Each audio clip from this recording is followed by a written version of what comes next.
Everyone, welcome back to Colours Shrimp Australia. So this week's video was requested by one of the members. So this week's video is going to be about how I made blue jellies.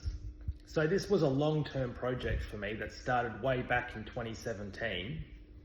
And some of the clips are going to be from 2018 and then till now. So you can see the progression of what I had to go through.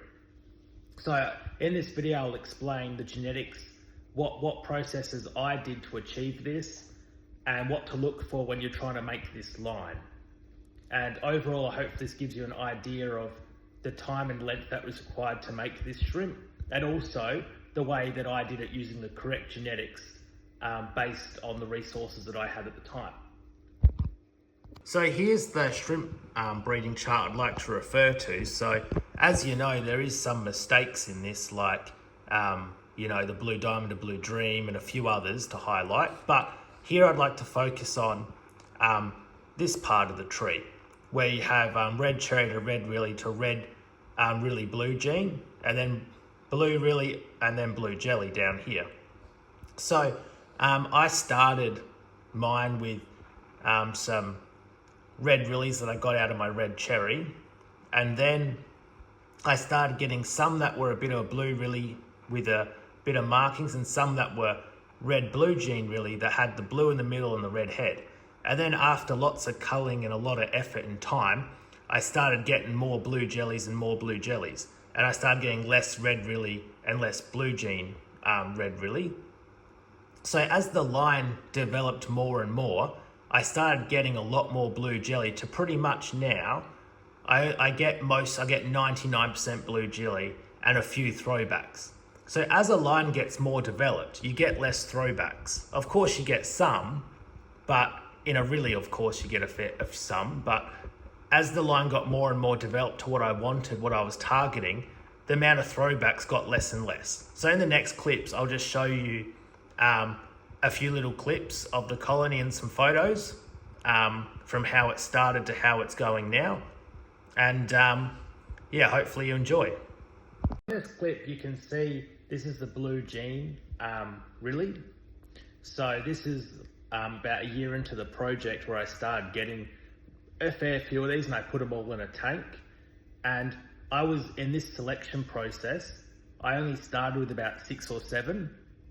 And each generation I would cull, I'd breed up to about 50 or 60 babies, and I'd cull it back to 10. So I was going very, very hard in the culling to try and get this line going. And this is about generation 5 into the project. So you can see that even though I've spent a lot of time on it, I didn't really get much results in the early days. So this is a photo from late 2018. In this photo, you can see that I'm getting this is more of a blue jelly look, but it's quite weak. It wasn't very defined in its brightness yet, but this was probably one of the first blue jellies that I got that came out pretty nice to blue jelly. And then once I got a few more come out like this, I then started putting all those in a tank by itself, and that's when I started the blue jelly tank. At this point into the project, I had my original blue gene red willy tank.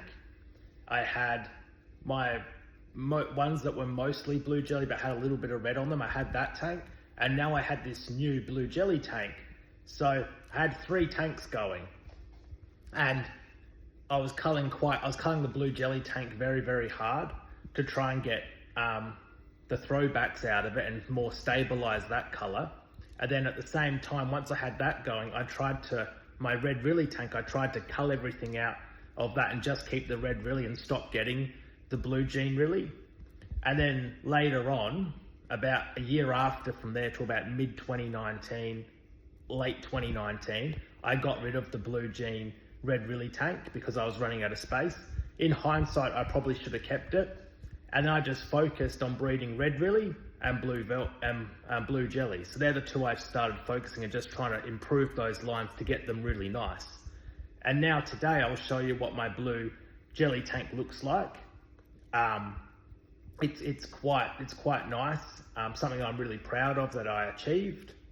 But it took a lot of effort to get there. So just trying to show you that it's a long process. It's not a quick process. But hopefully you found this video helpful.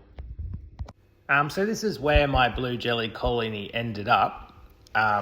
So I sort of did a bit of quick calculations. I reckon through the whole process, I culled mainly 80% of every generation. So it took a lot of time to breed numbers up.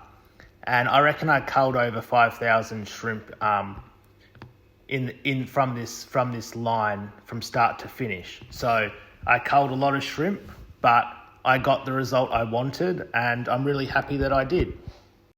That's the end of this week's video. I really hopefully you enjoyed it. This just highlights that I spent a lot of time doing this line. With all my lines I spend a lot of time, but the member was just asking me this week to go through blue jelly, so that's what I did. If you liked the video, give it a thumbs up. All comments I respond to personally myself, obviously, and if you'd like to subscribe to the channel, that'd be appreciated as well. Next week's video will come out on Friday as always, and I'll catch you then.